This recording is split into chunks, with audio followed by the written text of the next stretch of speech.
How did you dare sit at this table without permission?" Zendaya's shout pierced the apartment walls like a whip. I watched my dinner plate fly through the air and shatter on the kitchen floor. The black-eyed pea soup splattered everywhere, staining my shoes and the hem of my gray dress. My son, Kareem, clapped his hands as if watching a show. "Bravo, babe. The old woman has to know her place." His words hit me harder than any hand ever could. I felt something inside me break, like a glass that had withstood years of pressure finally giving way. But they didn't know one detail that was about to change everything. A secret I had been guarding in silence, waiting for the perfect moment, and that moment had just arrived. Let me take you back a bit. My name is Amara. I am 67 years old, and if you saw me on the street, you probably wouldn't notice me. I'm one of those women who blend right into the background. My graying hair is pulled back into a simple bun. I wear modest clothes and no flashy jewelry. For 43 years, I was the wife of Thelonious. 43 years of picking his clothes up off the floor, brewing his coffee exactly the way he liked it, and waiting up for him when he came home late. I don't complain. That's just how things were in my generation. You didn't question. You simply did what you had to do. Thelonious wasn't a bad man, but he wasn't particularly good either. He was an ordinary man, one of those who came home tired from work, sat in front of the television, and expected dinner to be ready. We had one child, Kareem, my only son, the boy for whom I gave up my dreams, my job as a secretary, my whole life. I believed I was doing the right thing. I believed that being a mother meant giving everything up. My life was small, but it was mine. We lived in a modest home on the outskirts of the city, not luxurious, but it had a yard where I grew tomatoes and fresh herbs. I liked to sit out there at sunset when the light painted everything orange and the air smelled of damp earth. I would read old paperbacks I bought at flea markets, sipping chamomile tea from a chipped mug that had belonged to my mother. Those were moments of silence and peace. No one asked anything of me. No one expected anything from me. I simply existed, and that was enough. Kareem got married 3 years ago. He met Zendaya at his job, and from the very first moment, I knew that woman didn't want me around. I saw it in her eyes during the wedding, a cold, calculating look. But I stayed silent. I always stayed silent. It's what I had done my whole life. I thought that with time, things would get better, that we would find a way to get along. I was wrong. After the wedding, their visits became increasingly rare. Kareem always had an excuse. "We're busy, Mom." "Zendaya isn't feeling well." "We have plans." I nodded, smiled, and said I understood, but the nights grew longer, and the silence in the house heavier. I would make dinner for two and end up eating alone, saving the rest in the refrigerator, hoping my son would stop by. He never did. Then Thelonious died. It was sudden, a heart attack in his sleep. I woke up one morning and he was gone. Just like that. No warning, no goodbyes. Suddenly I found myself completely alone in that house, which instantly seemed too big, too empty. The first few days were the worst. I walked through the rooms expecting to hear his voice, the sound of his footsteps, but there was nothing, only silence, a silence that ached in my bones. Kareem came to the funeral. He stayed for exactly 2 hours. Zendaya didn't even get out of the car. She claimed she had a migraine. Weeks went by after that without a word from him. I called several times, leaving messages. Nothing. It was as if my son had disappeared along with his father. One night, sitting in the kitchen with a cup of cold tea in my hands, a terrible realization hit me. I was utterly alone in the world. I had no siblings. My parents had passed away decades ago. My childhood friends had drifted apart over the years. I only had Kareem, and Kareem didn't want me. That truth slammed into my gut like a punch. It hurt so much that I had to grab the edge of the table to keep from falling. I cried that night. I cried harder than I had in years. I cried for Thelonious, for my solitude, for the lost years. But most of all, I cried for my son. The boy I had held in my arms, the one I had nursed when he had a fever, the one I had hugged when he had nightmares. That child no longer existed. In his place was a man who saw me as a burden, as something to be discarded. That's when I made the decision that would change everything. I thought that if I had something valuable to offer, maybe my son would want me back. Maybe he would see me, hear me, and let me be a part of his life. The house I lived in was mine. Thelonious had left it to me in his will. It was worth around $70,000. It wasn't a fortune, but it was enough. I called Kareem and proposed a plan. I would sell my house, and with the money, we would buy a larger condo where we could all live together as a family. He and Zendaya would have their space, and I would have mine. It would be perfect. For the first time in months, my son sounded excited. "You would really do that, Mom?" His voice was different, almost tender. "Of course, son. I would do anything for you." And I meant it. I would have given my life for him without a second thought. The process of selling my house was more painful than I imagined. Every room held memories. The kitchen where I had prepared thousands of meals, the bedroom where I had slept next to Thelonious for over 4 decades, the small garden where I had watched my plants grow season after season. I had to pack an entire lifetime into boxes. Old clothes, yellowed photographs, letters Thelonious had written me when we were young. Each object was a piece of my history, but I convinced myself I was doing the right thing. I was building a future with my son. That was what mattered. That was the only thing that mattered. The house sold in 2 months. I received $84,000. I looked at that check and felt dizzy. It was all I had, everything left from a lifetime of work and sacrifice. I called Kareem excited. "It's done, son. We have the money." He came that same afternoon with Zendaya. It was the first time she had ever stepped inside my house. She walked through the rooms with an expression of contempt, touching things as if they were trash. "What an antique place," she said, looking at the cream-colored curtains I had sewn myself. "It smells old." I swallowed. I smiled. I didn't say a word. Kareem hugged me. "Thanks, Mom. This means so much to us." But his eyes weren't looking at me. They were looking at the check I held in my hands. We went apartment hunting together. Zendaya chose, Kareem nodded, and I kept silent. That was our new dynamic. We visited at least 15 different places. They were all too expensive, too small, or Zendaya simply didn't like them. "I need space," she would say. "I can't live in a cramped place. I feel smothered." Finally, we found a condo in a modern high-rise in Midtown. 3 bedrooms, 2 bathrooms, a spacious kitchen with new appliances, and an open-concept living and dining area. The windows overlooked the city skyline. It cost $85,000. It was almost all my money. "It's perfect," Zendaya said with a smile. It was the first time I had ever seen her smile. Kareem looked at me. "What do you think, Mom?" I looked at the apartment. It was nice. I couldn't deny that. Bright, clean, new. "If you two like it, I like it too," I replied. And just like that, I sealed my fate. We went to the attorney's office to sign the papers.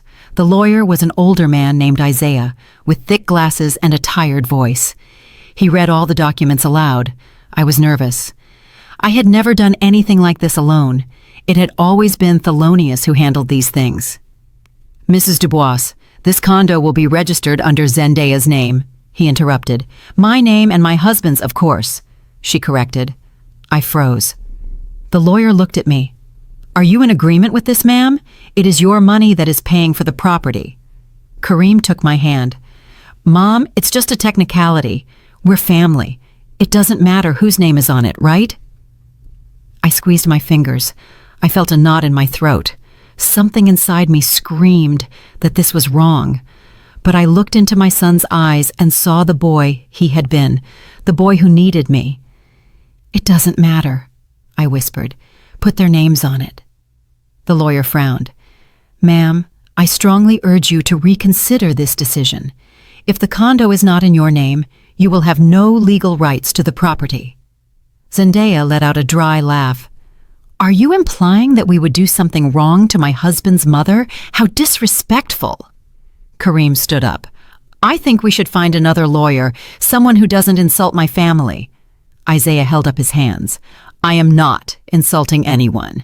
I am simply doing my job, protecting my client's interests. I felt caught between two fires. I didn't want any trouble. I didn't want my son to be angry with me. It's fine, I said, my voice trembling. I'll sign whatever they say. The lawyer sighed. As you wish, ma'am, but first I need you to sign this additional document. It is an acknowledgement that you are voluntarily donating the money and understand that you will have no rights to the property. I signed. My hand trembled so much that the signature came out illegible. But I signed. I handed over the check. I watched the lawyer process everything. When we finished, Zendaya had a huge smile on her face. Kareem kissed me on the forehead. You're the best mom in the world. His words should have made me happy, but I felt empty, as if I had just given away something more than money, as if I had just given away my dignity, my future, and my security. We left the lawyer's office in silence. Zendaya walked ahead, reviewing the papers with satisfaction. Kareem walked beside me. Everything is going to be fine, Mom. You'll see. We're going to be a happy family. I nodded. I wanted to believe him. I clung to that promise like a shipwrecked sailor clings to a piece of driftwood in the middle of the ocean. But the lawyer, Isaiah, stopped me at the door. He waited for Zendaya and Kareem to exit. Mrs. Dubois, he said softly, here is my card. If you ever need help, call me. What you just did is very dangerous. You are left with nothing. I took the card, tucking it into my purse. Thank you, but it won't be necessary. I trust my son. Isaiah shook his head. I hope so, ma'am. I truly hope so. I left the office with a weight on my chest, a dark premonition I couldn't explain, but I ignored it. I got into the car with Kareem and Zendaya. They were laughing, making plans, talking about the future. I stared out the window, watching the city pass by, wondering if I had just committed the biggest mistake of my life. The move was quick. I didn't have much to bring, a few boxes of clothes, my books, my mother's chipped mug, old photographs. Everything fit into the trunk of Kareem's car. Zendaya and he, on the other hand, arrived with a moving truck full of new furniture. Base-colored leather sofas, a huge dark wood dining table, a giant television, modern lamps, and abstract paintings that I didn't understand, but which, according to Zendaya, were contemporary art. I watched them unload everything and felt like I was entering someone else's house, not my home. Where do you want me to put your stuff, Mom? Kareem asked, pointing to my boxes. Wherever there's space, son. He carried them to the smallest bedroom, down the hall, a room with no windows, opening only to the building's ventilation shaft. I could hear the constant humming of the pipes. I unpacked my things in silence. I hung my clothes in the small closet. I placed my books on a shelf. I put Thelonious' photograph on the bedside table. I looked around. The walls were white, cold, and empty. There was nothing personal, nothing that said this was my space. I sat on the bed and took a deep breath. It's temporary, I told myself, just until we all get used to it. But something in my chest tightened, an anxiety I couldn't name. I left the room and walked through the condo. Zendaya was organizing the kitchen, arranging plates, glasses, and pots. Everything new, everything shiny. Do you need help? I asked. She didn't even turn to look at me. No, I have everything under control. Her voice was sharp and dry. I stood in the kitchen doorway, not knowing what to do. Kareem was in the living room, connecting the television. Son, do you want me to make something to eat? He shook his head without looking at me. Zendaya already ordered food. It's on its way. They hadn't asked me if I was hungry. They hadn't included me in the decision, but I smiled. That's good. I'll rest a bit then. The first few days were strange. I tried to find my place in that condo, but it was as if I didn't exist. I woke up early, as I always had. I prepared coffee and toast, but Zendaya would come into the kitchen and sigh in annoyance. I told you, I make breakfast. I don't like people touching my things. I backed away. I'm sorry, I just wanted to help. She took the coffee pot and poured my coffee down the drain. This coffee tastes awful. I don't know how you make it so bad. I felt my cheeks burn. For 43 years, I had made coffee the same way. No one had ever complained. But I stayed quiet. I returned to my room. I sat on the bed and listened as Zendaya prepared breakfast. I heard her and Kareem laughing. I heard them eating together, talking, planning their day. I wasn't invited to that conversation. I was a ghost in my own home. Well, in their home, because that condo was never mine, was it? I tried to establish a routine. I went out for walks in the mornings, buying bread, milk, and some fruit. But when I returned, Zendaya would intercept me at the door. Why did you buy this? We already have bread. You're spending money unnecessarily. I looked at the bag in my hands. It was my money, the little I had left after paying for the condo, but I didn't say anything. You're right, I'm sorry. She took the bags. I'll take care of the shopping. You don't know what we need. I nodded, backed away, and locked myself in my room. Days passed like this. I tried to be useful, not to be in the way, to make myself small, but it was never enough. I never did anything right. If I washed the dishes, I did it wrong. If I cleaned the floor, I left streaks. If I folded the clothes, I didn't fold them the way Zendaya liked. Just don't do anything, she told me one afternoon. You only complicate things. Mealtimes were the worst. At first, Zendaya would serve me a plate and leave it on the kitchen counter. They ate in the dining room. I ate alone, standing, facing the kitchen window. I chewed in silence, listening to their conversations in the next room. They talked about work, friends, and weekend plans. They never asked me how my day had been. They never included me. It was as if I were invisible. One evening, I tried to sit with them. I had prepared a smothered chicken dish, one that Kareem had loved when he was a boy. I thought maybe that would break the ice. I put the pot in the center of the table. I sat down. Zendaya entered the dining room and stopped dead in her tracks. What are you doing? Her voice was sharp as a knife. I thought we could have dinner together, I replied, my voice small.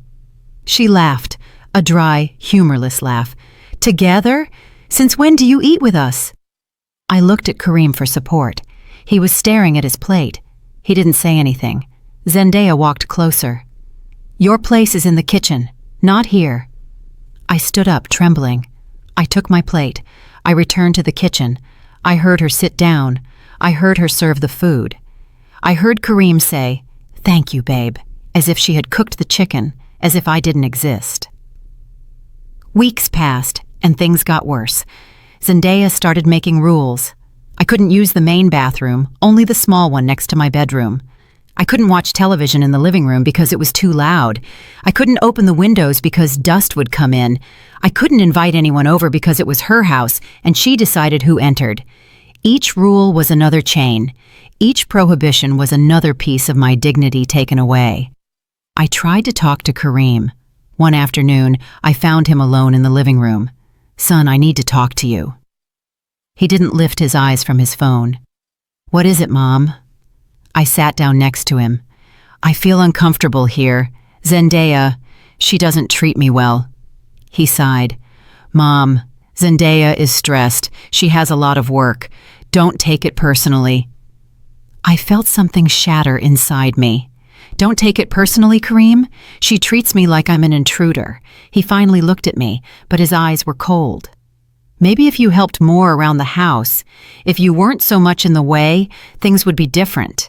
His words hit me like stones. "In the way? Son, I paid for this condo." He stood up. "And we gave you a roof.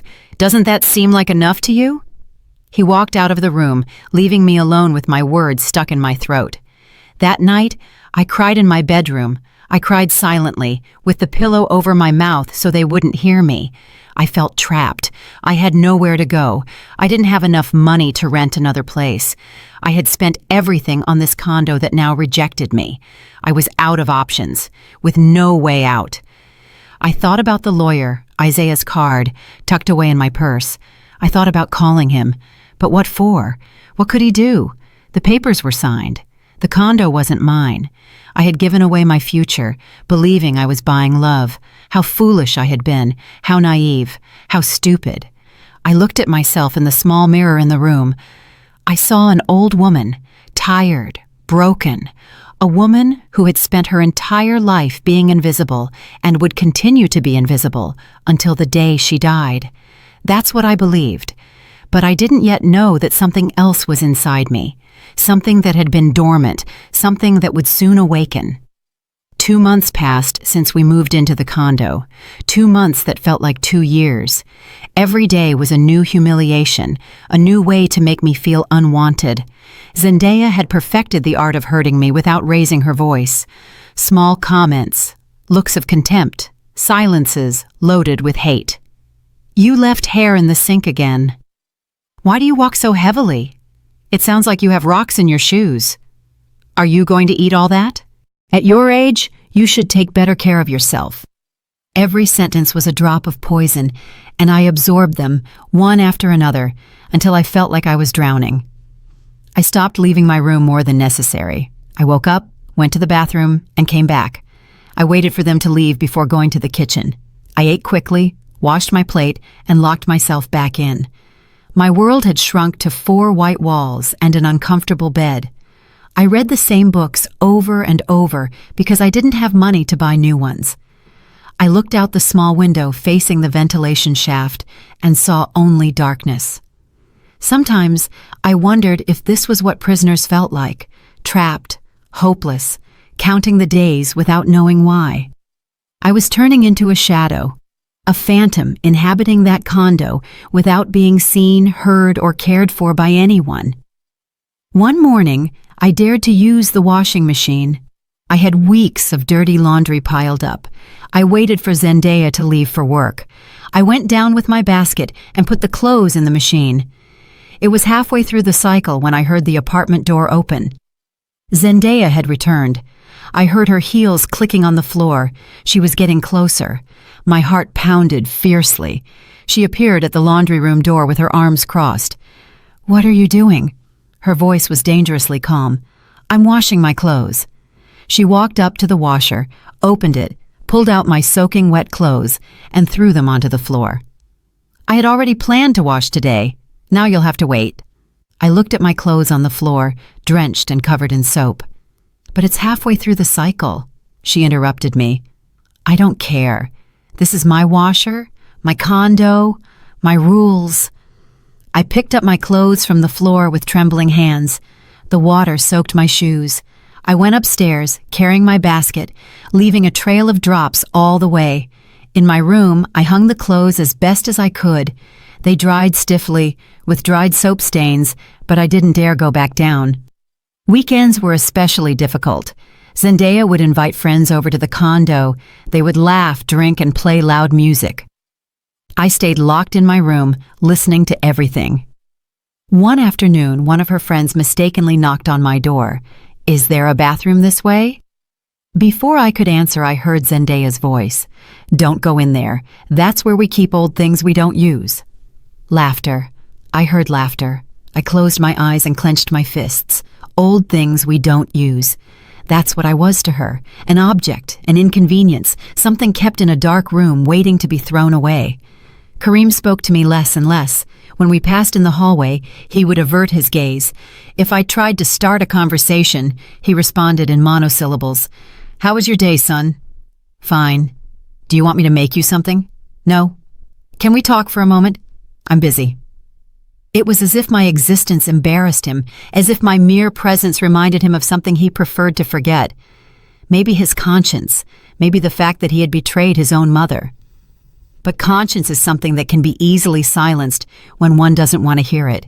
And Kareem had learned to silence his very well. One Friday night, I was in my room when I heard raised voices. Zendaya and Kareem were arguing in the living room. I pressed my ear against the door. "I'm sick of having your mother here," Zendaya was saying. "It's like having a shadow following you everywhere." "I know, babe, but what do you want me to do?" Kareem replied. "Get her out of here. Send her to a facility, to a relative's house. I don't care, but I don't want her here." My blood ran cold. So that was the plan, to get rid of me. After taking everything from me, after leaving me with nothing, now they wanted to kick me out. And my son, my only son, was agreeing with it. Kareem never came to talk to me that night, but things worsened. Zendaya stopped keeping up appearances. She no longer served me food. "If you're hungry, serve yourself, or do I have to chew for you too?" I waited for them to finish eating before going to the kitchen. Sometimes there was nothing left. Sometimes I only found scraps. I ate stale bread, overripe fruit, whatever I could find. My clothes started to hang loose. I was losing weight. I looked in the mirror and didn't recognize myself. My eyes were sunken. My grayish skin made me look like a walking corpse. And maybe that's what I was. A living dead woman dragging herself through a condo that rejected her. One afternoon, while I was in my room, I heard someone open my door. Zendaya entered without knocking. She looked around with contempt. "This room is a mess. It smells damp." It wasn't a mess. It was clean and tidy, but I didn't say anything. She walked over to the shelf where I kept my books. She picked one up and flipped through it. "You still read these things? How boring." She threw it to the floor. She picked up another and did the same. One by one, she threw all my books to the ground. I stood motionless. When she finished, she looked at Thelonious' photograph. She picked it up. "Your husband," she said with a twisted smile. "You know, I wonder if he knew what a hassle you were. Maybe that's why he died, to escape you." I felt something roar inside me, a fury I didn't know existed. But I bit my tongue, swallowed my rage, and let her continue. She put the photograph back, badly placed, almost falling off the shelf. "I need this room," she said suddenly. "I want to make a study, so you'll have to find somewhere else to sleep." "Somewhere else?" My voice came out broken. "This condo has 3 bedrooms. You 2 have 1. This one was mine. Where do you want me to sleep?" She shrugged. "Not my problem. Maybe in the living room, or the kitchen, or on the street. I don't care." She walked out of the room, leaving me trembling with helplessness. I didn't sleep that night. I sat on the bed, staring at the wall, thinking, remembering. 43 years of marriage, a son I had raised with all my love, a house I had sold believing I was doing good. And now this, humiliation after humiliation, pain after pain. How long? How long was I going to keep taking it? I looked at the lawyer Isaiah's card on my bedside table. I had taken it out several times in the past few weeks, but I had never dared to call. This time, I took it in my hands. I stared at it. Maybe it was time to do something. Maybe it was time to stop being a victim, but I still didn't know what. I still didn't know how. I only knew that something had to change because I couldn't keep living like this. This wasn't life. This was barely surviving, and I was tired of just surviving. The next day, I woke up with a decision. I was going to call the lawyer, Isaiah. I needed to talk to someone, to understand if there was anything at all I could do. My hands were shaking as I dialed the number on his card. It rang 3 times before he answered. Isaiah Sanchez, attorney at law. His voice sounded warm and professional. "Mr. Sanchez, it's Amara. I don't know if you remember me. I came to your office a few months ago for—" "Mrs. Dubois," he interrupted gently. "Of course I remember you. How are you?" I broke down. I started crying. I couldn't hold it back. All those months of holding on, of keeping quiet, of swallowing the pain, came rushing out. "I'm not well, Mr. Sanchez. I'm not well at all." He waited patiently for me to calm down. "What is going on?" I told him everything. Every humiliation, every harsh word, every day of feeling invisible. I spoke for almost 30 minutes without stopping. He listened in silence, only interrupting to ask a specific question. When I finished, there was a long silence. "Mrs. Dubois," he finally said.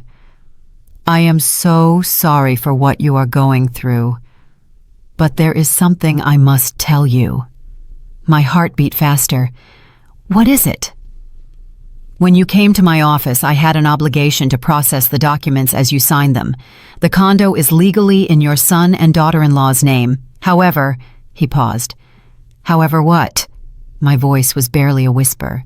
"I did something I probably shouldn't have done, but my conscience wouldn't let me rest after watching you sign those papers. I prepared a second set of documents, ones where the condo was registered in your name.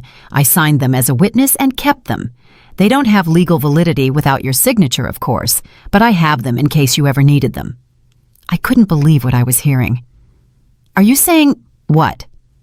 "I am saying that if you come to my office, sign those documents, and we file them appropriately, that condo can legally be yours. You put up the money, you have the right." Tears streamed down my cheeks, but this time they were different. They weren't tears of pain, but of something I had forgotten existed, hope. "But how? The documents I signed—" "Those documents have a technical problem. I noticed it afterward. Your son and daughter-in-law signed as recipients of a donation, but the property transfer document was never correctly completed. There is a legal loophole. If we act fast, we can correct it." My mind spun. "Why are you doing this for me?" He sighed. "Because I have a mother your age, and because I've seen too many cases like yours. Good people taken advantage of by their own family. I can't save them all, but maybe I can help you." That very afternoon, I went to his office. I took the bus, something I hadn't done in years. I didn't tell anyone where I was going. Zendaya was at her job. Kareem was too. The house was empty, and I took advantage of it. Isaiah greeted me with a kind smile. He offered me tea. I sat in front of his desk, and he pulled out a thick folder.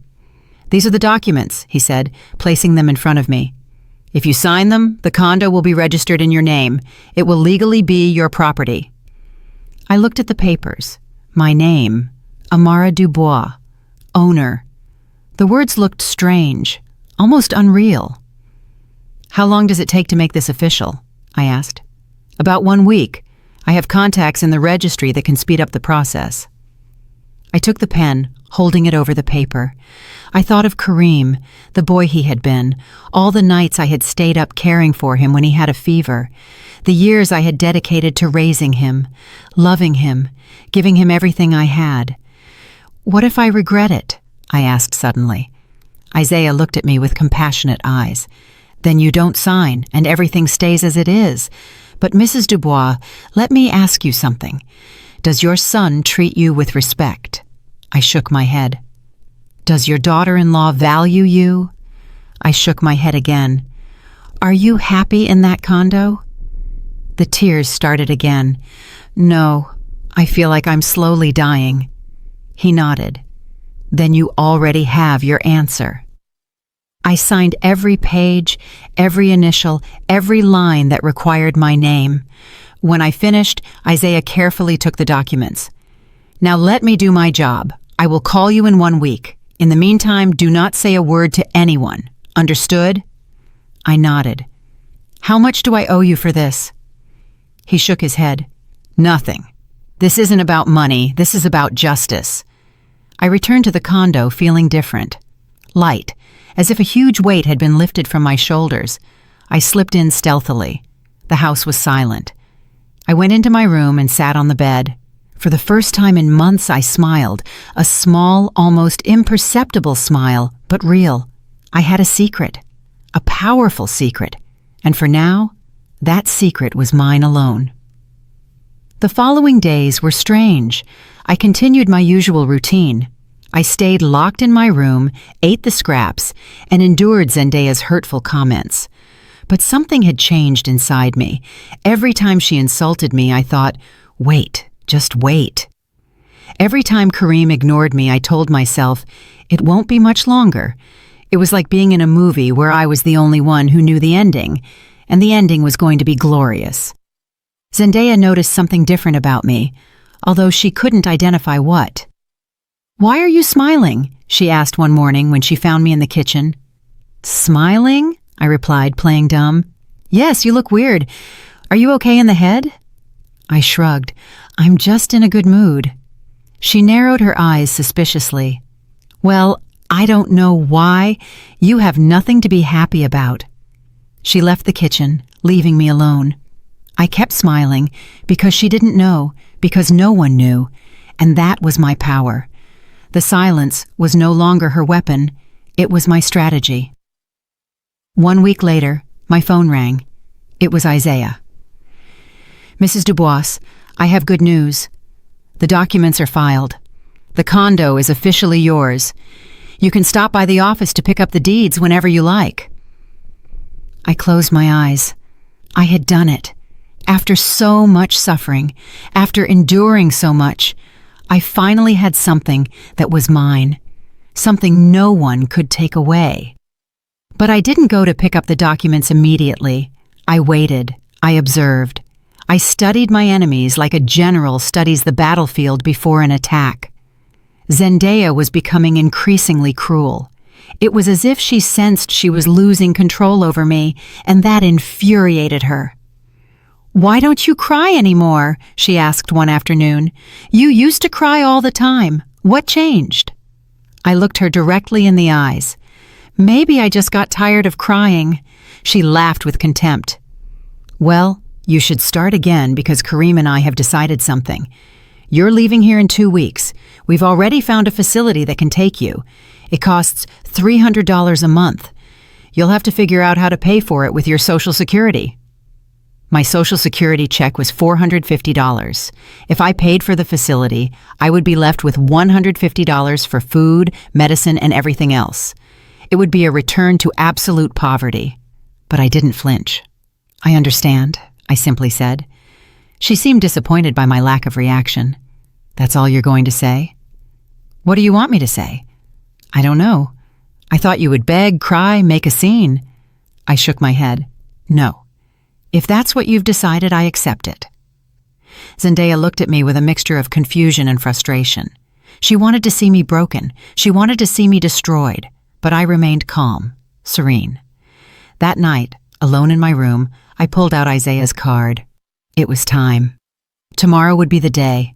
Tomorrow, this nightmare would end. But it wouldn't end with pleas or tears. It would end with the truth, with legal documents, with the justice I had been waiting for months. I lay in bed and slept soundly for the first time in a long time. I dreamed of my garden, the smell of damp earth and the sunset painting everything orange. I dreamed of freedom. And when I woke up, I knew that dream was about to come true. My whole life I had been invisible. My whole life I had been the one who kept quiet, the one who endured, the one who accepted. But even the quietest woman has a limit, and I had just reached mine. Zendaya and Kareem had played with me as if I were a doll with no will of my own.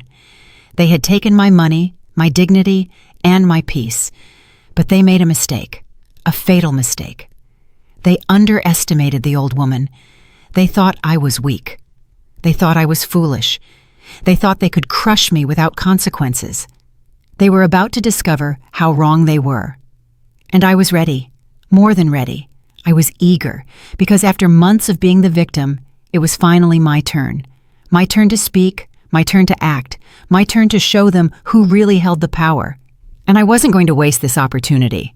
Not after everything I had suffered. Tomorrow would be the day of reckoning, and I would be the judge. The day came faster than I expected. Zendaya had organized a dinner party at the condo. She had invited some friends from work. She wanted to show off her perfect home, her perfect life. I, of course, was not invited to sit with them.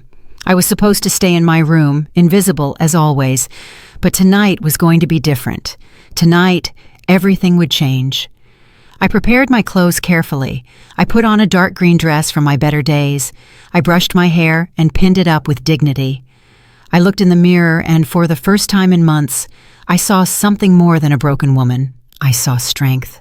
I saw determination. I saw someone who was ready to fight.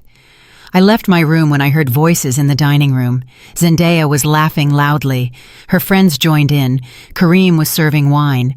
The smell of expensive food filled the condo. Food they had surely ordered from some fancy restaurant. Food I never tasted. I stood in the dining room doorway. No one saw me at first. They continued talking, laughing, and enjoying themselves. Then I took a step forward, and another, until I stood right in front of the table. Zendaya was the first to notice me. Her laughter froze. "What are you doing here?" Her voice was low and menacing. "I live here," I replied calmly. "Go to your room. We have company." I shook my head. "No, not this time. I'm not leaving." Her friends looked at me with curiosity. Kareem stood up. "Mom, please don't make a scene." "A scene?" I repeated. "Like the scenes you two have made me live through all these months?" The silence became heavy and awkward. Zendaya gripped her wine glass so tightly I thought she would break it. "Kareem, get your mother out of here." He approached me. "Mom, come on, we'll talk later." I looked into his eyes, those eyes that once looked at me with love. Now there was only irritation, annoyance, as if I were a problem to be solved. "No," I said firmly, "I'm not leaving. In fact, I'm going to sit down." And I did. I pulled out a chair and sat at the table. Zendaya stood up so fast her chair almost fell over. "How did you dare sit at this table without permission?" Her scream echoed throughout the condo. Her friends looked at the scene with wide eyes. One of them mumbled something about leaving, but Zendaya wasn't paying attention to them. She was completely focused on me. She grabbed my plate, the empty one in front of me, and hurled it to the floor. The sound of the plate shattering was deafening. Pieces scattered everywhere. I didn't move. I stayed seated, staring at her. "Bravo, babe!" Kareem yelled, clapping his hands. "The old woman has to know her place." His words pierced me like knives, but they didn't disarm me. Quite the opposite. They gave me the final push I needed. I stood up slowly. Zendaya was looking at me with a triumphant smile. She thought she had won. She thought she had broken me again. How wrong she was. I took a deep breath, and then, in a voice I didn't recognize as my own, a voice that was firm and powerful, coming from the deepest part of my being, I shouted, "Now get out of my condo!" The silence that followed was absolute. No one moved. No one breathed. Zendaya blinked, confused. "What did you say?" "I said," I repeated, slower, savoring every word, "get out of my condo." Kareem laughed nervously. "Mom, I think your age is catching up with you. This isn't your condo." I took the documents I had picked up that afternoon from the lawyer's office out of my purse. I calmly unfolded them and placed them on the table. "Are you sure about that?" Zendaya picked up the papers and read them. Her face went from furious red to pale white in a matter of seconds. This can't be real." "Oh, it's very real," I said. "This condo is registered in my name. It always was. Well, officially for the last week. But the money that paid for it was mine, and now I have the documents to prove it." Kareem snatched the papers from Zendaya's hands. He read them once, twice, 3 times. "But you signed. We signed. This makes no sense." "It makes all the sense in the world," I replied. "It turns out the documents you signed had irregularities. The lawyer was kind enough to help me correct them. And now, legally, this place is mine. Only mine." Zendaya's friends got up uncomfortably. "I think we should go," one of them said. "Yes, we better leave," added another. They quickly exited, murmuring among themselves. They left Zendaya and Kareem alone with me. The power had shifted, and we all knew it. Zendaya lunged toward me. "This is a trick. It's illegal. We'll sue you." I stood my ground. "Sue me if you want. I have all the documents in order. An attorney has already reviewed them. You don't have a case." Kareem collapsed into a chair. He looked like he had just seen a ghost. "Mom, why? Why would you do this?" I looked at him with a mixture of pain and disappointment. "Why? You ask me why?" My voice was trembling now, not from fear, but from emotion held back for too long. "Because you treated me like trash. Because you humiliated me every single day. Because you took my dignity, my peace, and my reason for living. Because I stopped being your mother to become your slave. And you know what the worst part is, Kareem? You did it with a smile. You enjoyed watching me suffer." He opened his mouth to answer, but found no words.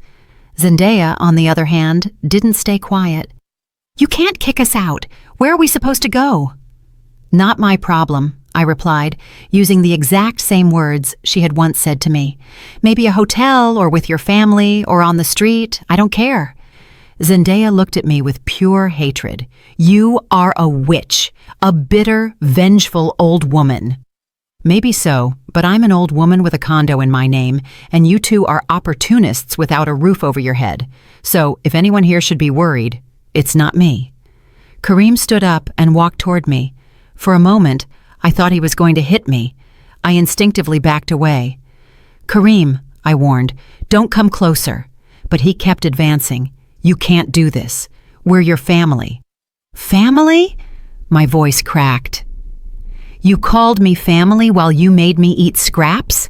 You considered me family when you forced me to sleep in a room without windows? Was I your family when you clapped as your wife humiliated me?"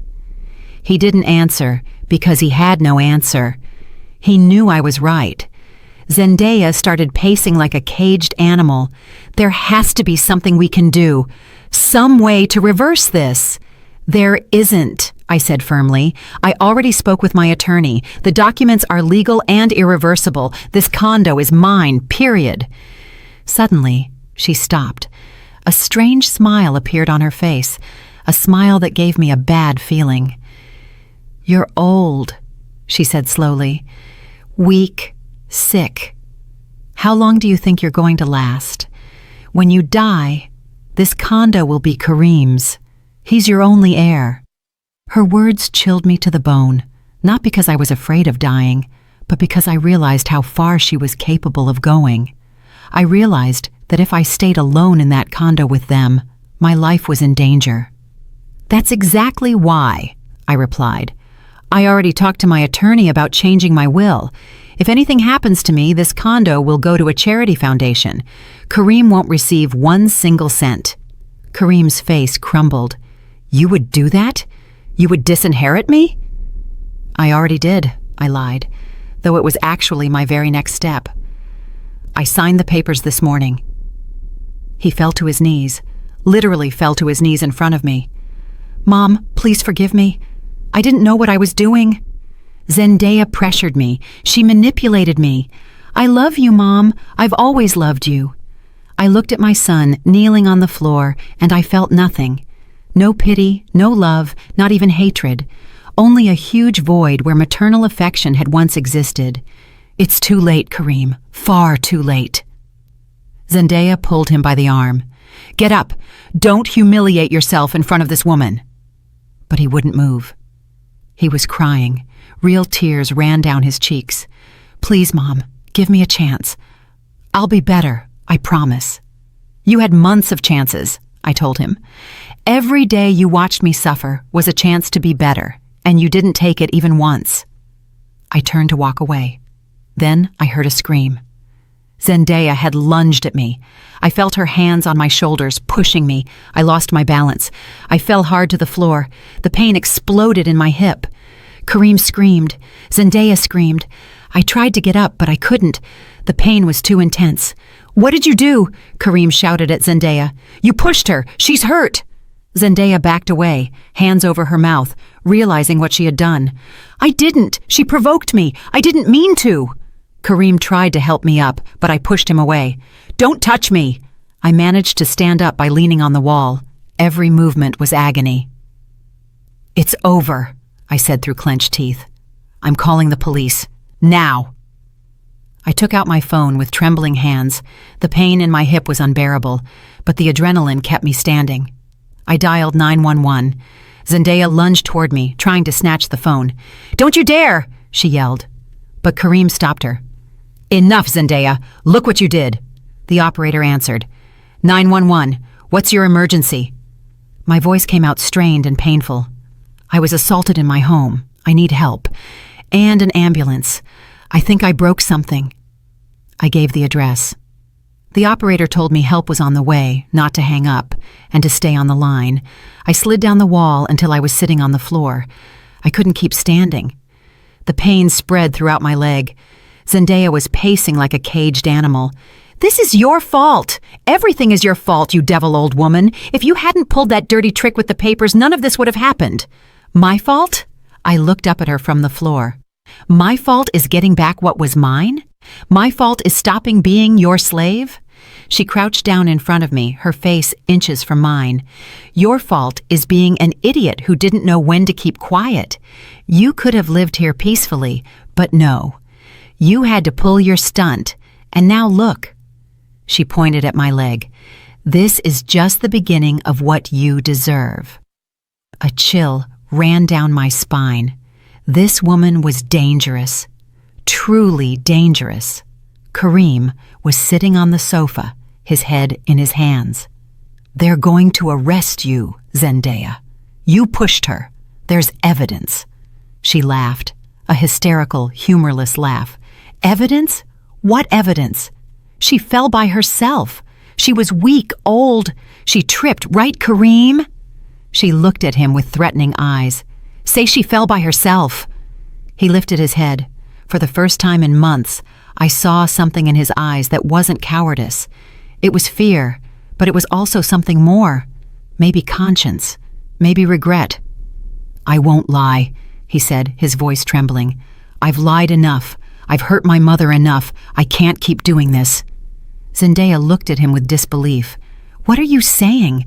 "I'm saying," he stood up facing her, "that you pushed her. I saw it, and if the police ask, I'm going to tell the truth." She backed away as if she had been slapped. "You're going to betray me after everything we've built together?" Kareem shook his head. "We didn't build anything, Zendaya. We destroyed. We destroyed my mother. We destroyed whatever decency I had left, and I can't take it anymore." Sirens could be heard in the distance, getting closer. Zendaya panicked. She ran toward the door. "I'm not staying here for this." But Kareem blocked her way. "You're not going anywhere. You're going to face what you did." She tried to push him, but he was stronger. He held her arms. "Let me go. You're hurting me." "Like you hurt my mother for months," he replied. His words sounded tired and defeated, as if he were finally waking up from a nightmare. The siren stopped in front of the building. I heard hurried footsteps on the stairs, knocks at the door. "Police! Open the door!" Kareem released Zendaya and went to open it. 2 officers entered, a man and a woman, followed by 2 paramedics. The female officer saw me on the floor and knelt beside me. "Are you the one who called?" I nodded. "She pushed me." I pointed at Zendaya.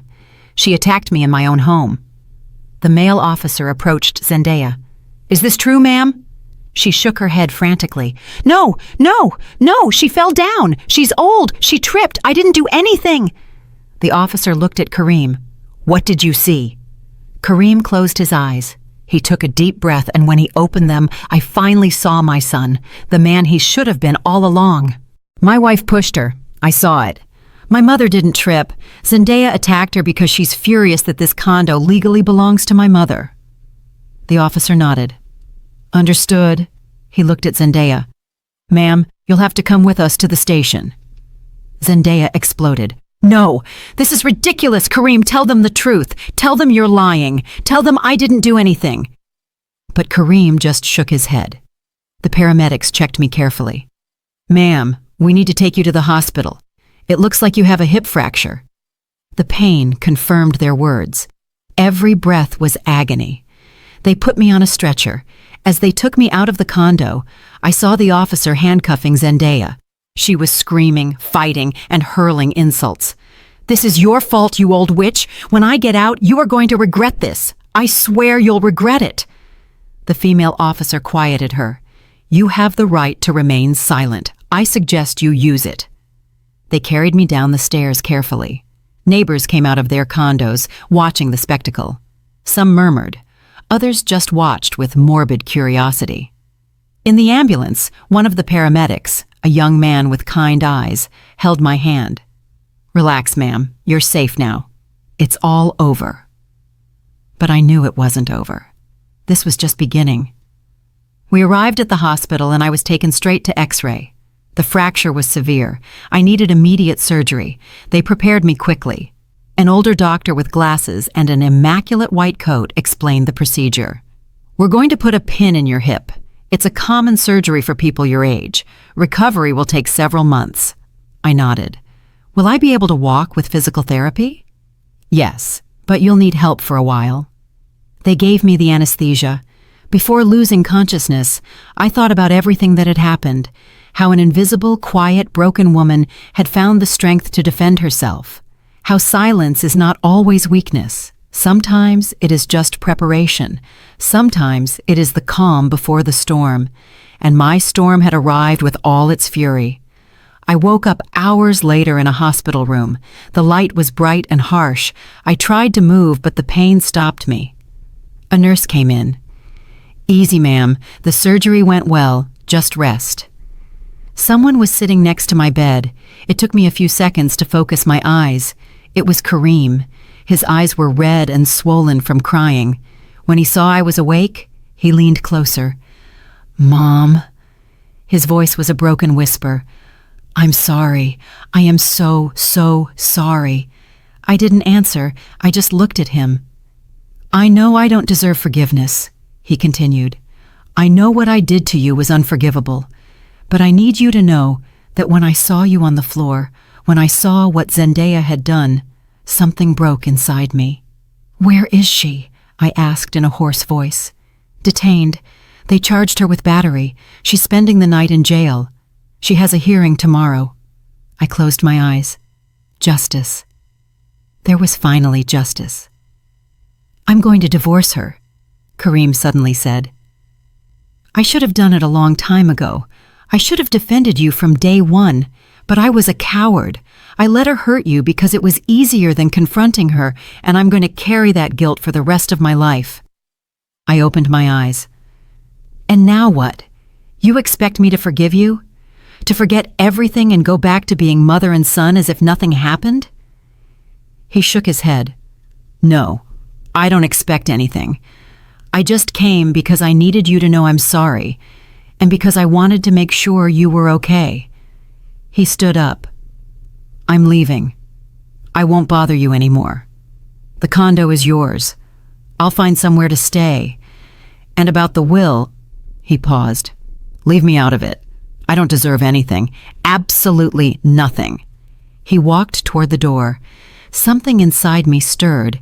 It wasn't forgiveness. Not yet. Maybe never. But it was something.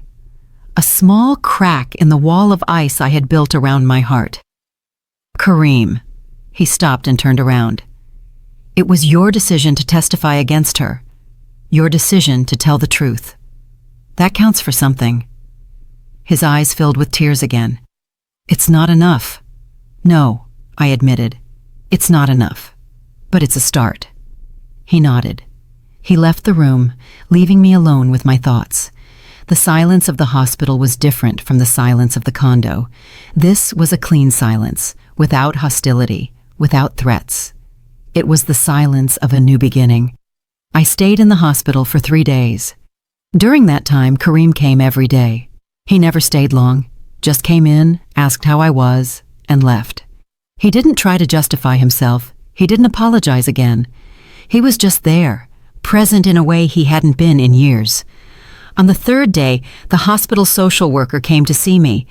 Mrs. Dubois, we need to talk about your situation when you leave the hospital. You will need special care during your recovery. Do you have family who can help you? I thought of Kareem. I thought how easy it would be to say yes, that he could take care of me, but I didn't want that. No, I still have savings, I said. I can hire someone. She nodded. We can help you coordinate in-home nursing services and physical therapy. That night, alone in my hospital bed, I thought about everything that was to come. The recovery would be long and painful, but I would be in my condo, in my space, with no one to humiliate me, no one to make me feel invisible. For the first time in months, I felt something akin to peace. It wasn't complete happiness. The physical and emotional pain were still there. But it was peace. The peace of knowing I had fought, that I had not given up, that I had regained my dignity, even if it had cost me a broken hip and a lost son. And as I looked out the hospital window at the city lights, I knew it had been worth it. Every second of pain, every tear shed, every sleepless night, it was all worth it for this moment, for this freedom, for this silence that was finally mine. The day I left the hospital, Kareem was waiting for me at the entrance. He had hired a special transport service for people with limited mobility. They helped me into the van carefully. Every movement was still painful, but it was no longer the agony of the first few days. Kareem sat next to me in silence. We didn't talk the entire ride. We just looked out the windows, each lost in our own thoughts. When we arrived at the building, I saw that he had prepared everything for my arrival. He had installed grab bars in the bathroom, moved some furniture to create more space, and bought a special chair for the shower.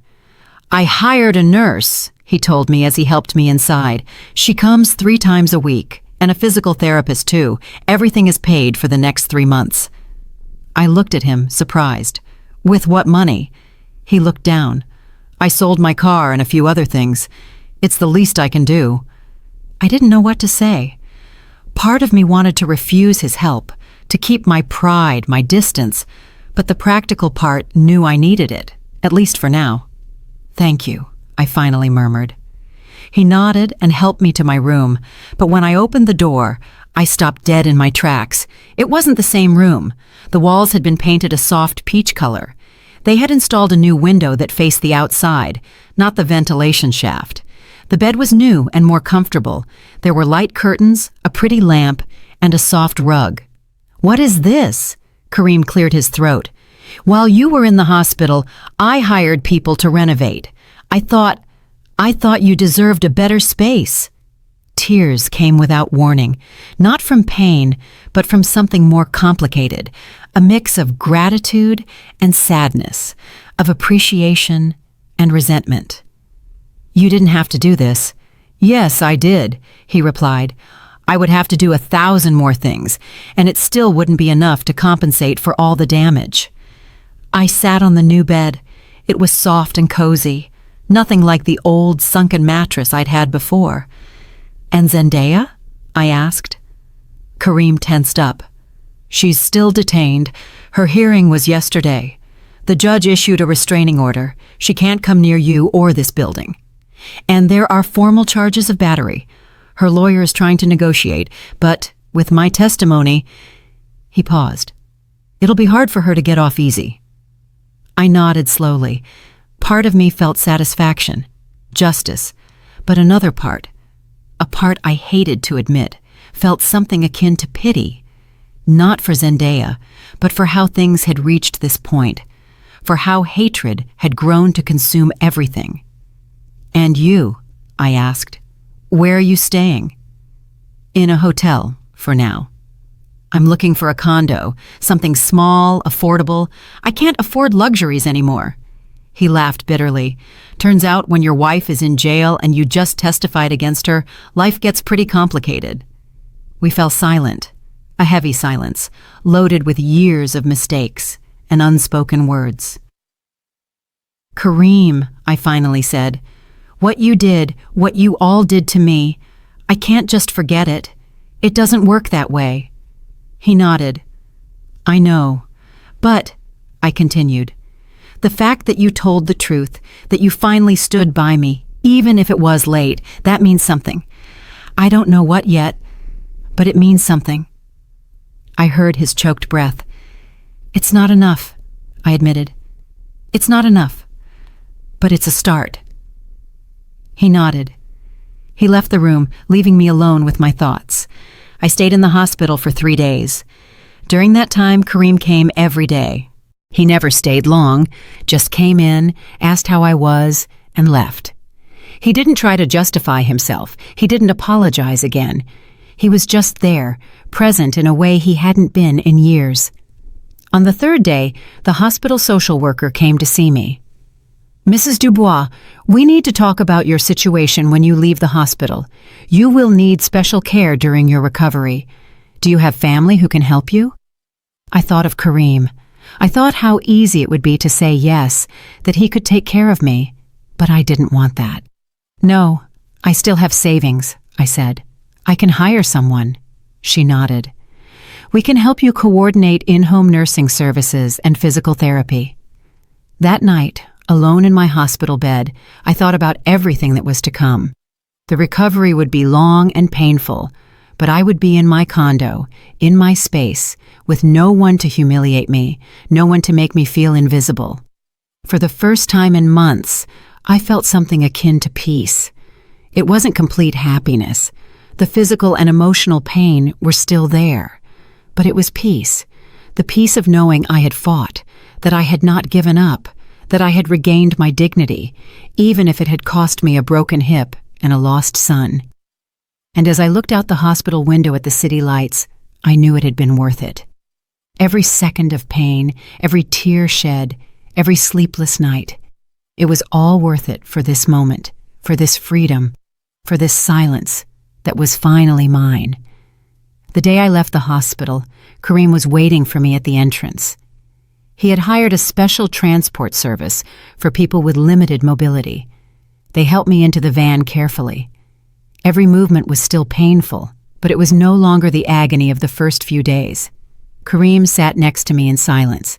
We didn't talk the entire ride. We just looked out the windows, each lost in our own thoughts.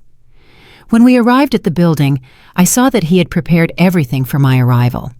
He had installed grab bars in the bathroom, moved some furniture to create more space, and bought a special chair for the shower. "I hired a nurse," he told me as he helped me inside. "She comes 3 times a week, and a physical therapist too. Everything is paid for the next 3 months. I looked at him, surprised. "With what money?" He looked down. "I sold my car and a few other things. It's the least I can do." I didn't know what to say. Part of me wanted to refuse his help, to keep my pride, my distance, but the practical part knew I needed it, at least for now. "Thank you," I finally murmured. He nodded and helped me to my room, but when I opened the door, I stopped dead in my tracks. It wasn't the same room. The walls had been painted a soft peach color. They had installed a new window that faced the outside, not the ventilation shaft. The bed was new and more comfortable. There were light curtains, a pretty lamp, and a soft rug. "What is this?" Kareem cleared his throat. "While you were in the hospital, I hired people to renovate. I thought you deserved a better space." Tears came without warning, not from pain, but from something more complicated, a mix of gratitude and sadness, of appreciation and resentment. "You didn't have to do this." "Yes, I did," he replied. "I would have to do 1,000 more things, and it still wouldn't be enough to compensate for all the damage." I sat on the new bed. It was soft and cozy, nothing like the old sunken mattress I'd had before. "And Zendaya?" I asked. Kareem tensed up. "She's still detained. Her hearing was yesterday. The judge issued a restraining order. She can't come near you or this building. And there are formal charges of battery. Her lawyer is trying to negotiate, but with my testimony—" He paused. "It'll be hard for her to get off easy." I nodded slowly. Part of me felt satisfaction, justice. But another part, a part I hated to admit, felt something akin to pity, not for Zendaya, but for how things had reached this point, for how hatred had grown to consume everything. "And you?" I asked. "Where are you staying?" "In a hotel for now. I'm looking for a condo, something small, affordable. I can't afford luxuries anymore." He laughed bitterly. "Turns out when your wife is in jail and you just testified against her, life gets pretty complicated." We fell silent, a heavy silence, loaded with years of mistakes and unspoken words. "Kareem," I finally said, "what you did, what you all did to me, I can't just forget it. It doesn't work that way." He nodded. "I know." "But," I continued, "the fact that you told the truth, that you finally stood by me, even if it was late, that means something. I don't know what yet, but it means something." I heard his choked breath. "It's not enough," I admitted. "It's not enough, but it's a start." He nodded.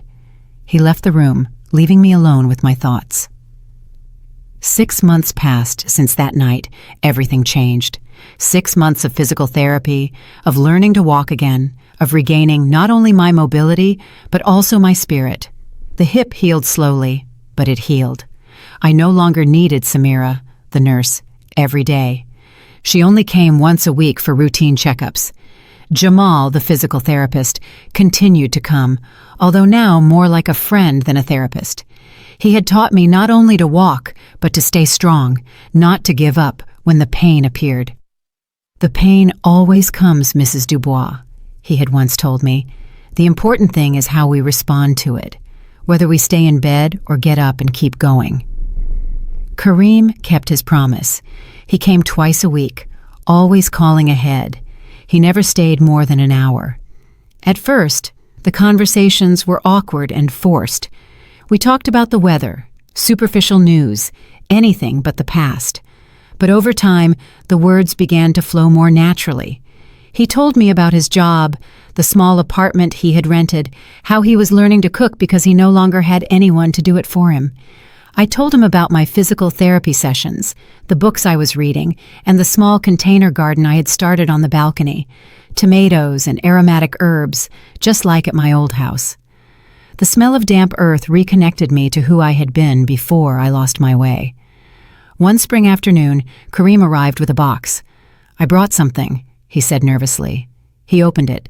Inside were old photographs, pictures of him as a child, pictures of me when I was young, pictures of Thelonious, pictures of birthdays, Christmases, and vacations I had forgotten existed.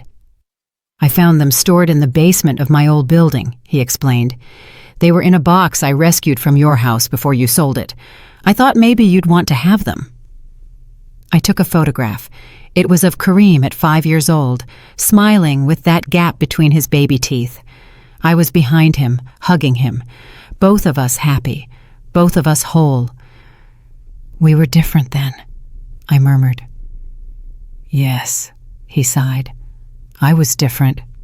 So were you. Time changed us. But maybe—" He paused, searching for the right words. "Maybe we can find some of that again. Not the same, but something." We spent that afternoon looking at photographs, laughing at some memories, and crying over others. It was cathartic. It was necessary. It was the beginning of something I didn't know how to name, but which felt warm in my chest. It wasn't complete forgiveness. There were still moments when I remembered the humiliations and felt anger. There were still nights when I woke up from nightmares where Zendaya was screaming and Kareem was clapping. But those moments were becoming less frequent, and when they arrived, they no longer consumed me as before. I had learned to live with the pain without letting it define me. A week later, I dared to leave the condo alone for the first time. I walked slowly around the neighborhood. I greeted some neighbors I had never properly met. An older woman named Vivian invited me for coffee in her condo. We talked for hours. She told me about her life, her children who lived far away, and her husband who had died 10 years ago.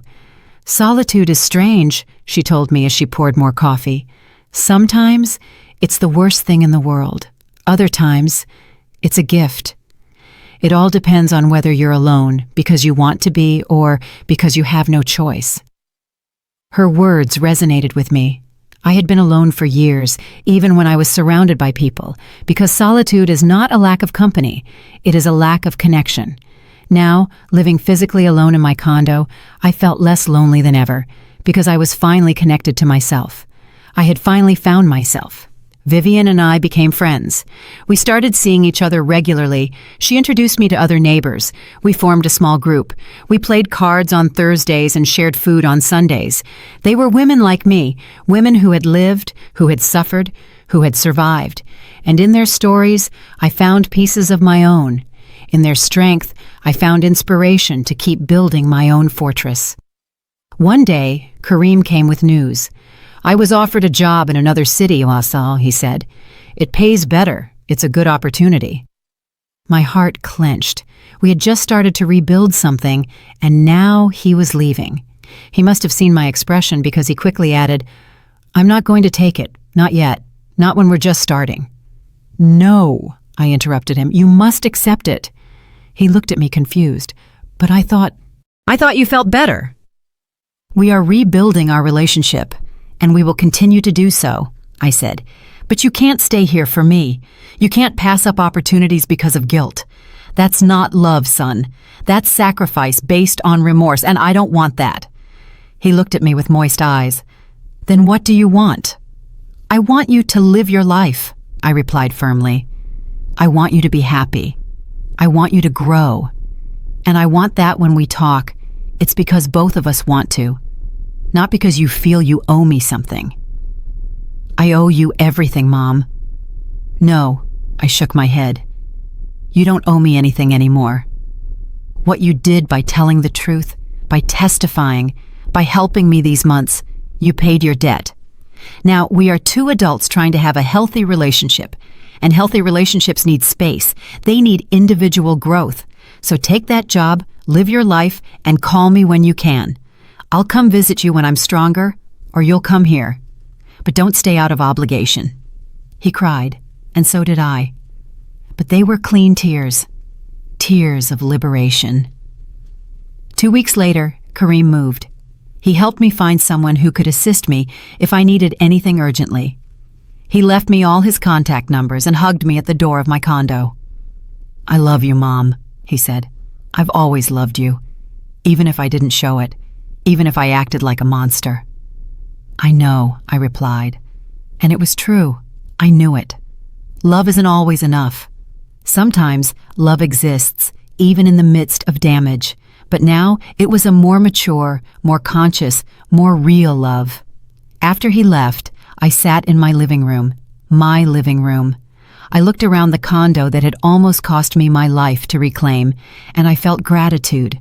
Not for the condo itself, but for what it represented. My ability to fight, my refusal to disappear, and my decision to matter. I thought about the Amara of 1 year ago, the woman who had sold her house without a second thought, the woman who had signed papers giving up everything, the woman who had accepted being invisible because she believed it was her destiny.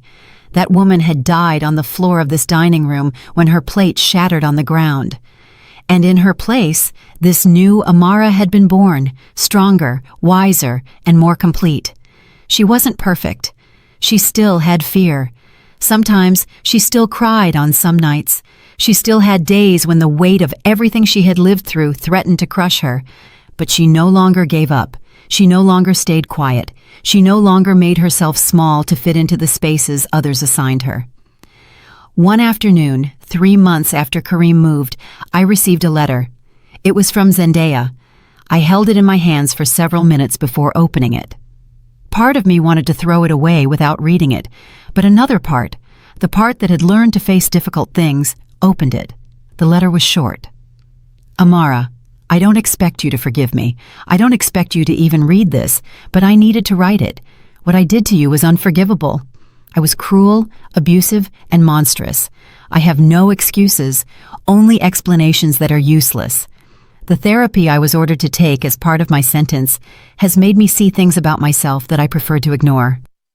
I am a broken person who broke another person, and that will haunt me for the rest of my life.